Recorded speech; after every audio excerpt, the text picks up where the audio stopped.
Hello everyone, in this video we will learn about properties of soil. We all know that we are using the soil in various ways and these uses is just because of the properties of the soil.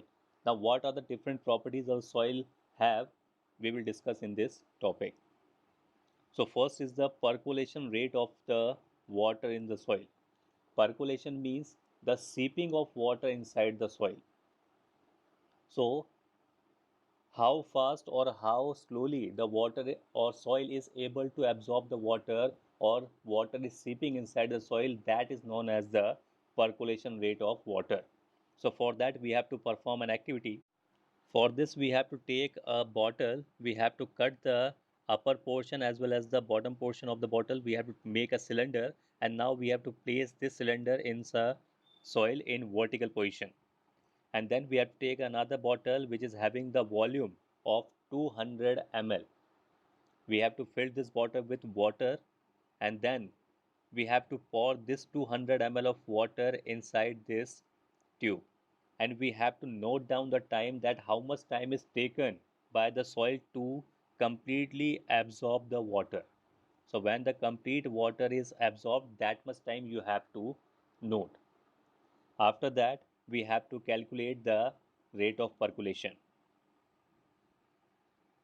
Now we can calculate the rate of percolation by the given formula, that the rate of percolation is ml by minute is equals to amount of water that we are taking and the percolation time, how much time was taken by the soil to completely absorb the water.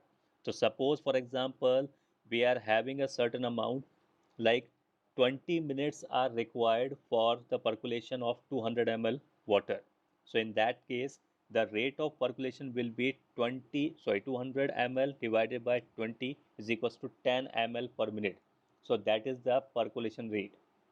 So by this method, we can easily find the rate of percolation.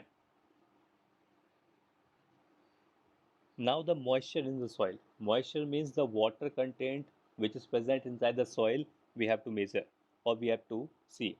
So for this we have to perform another activity, in which first of all we have to take a test tube.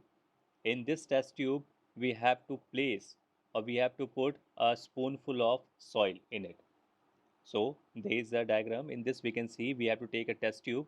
In this test tube we have to take a spoonful of soil sample, and we have to hold this test tube by using a stand. And now we have to start heating it by using a burner. So when we start heating it, so whatever the moisture which is present inside the soil, it will also start evaporating. And we can easily see the droplets of water on the test tube boundary.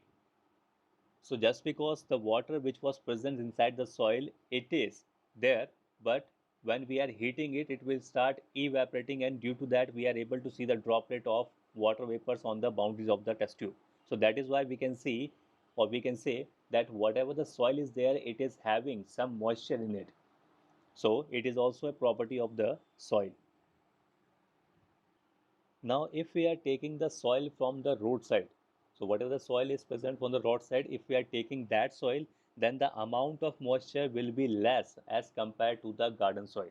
So if we are taking the garden soil, it will having the more moisture as compared to roadside. The reason behind that, the roadside soil is basically the sandy soil, because most of the particles are very large, so it are not able to hold lots of water.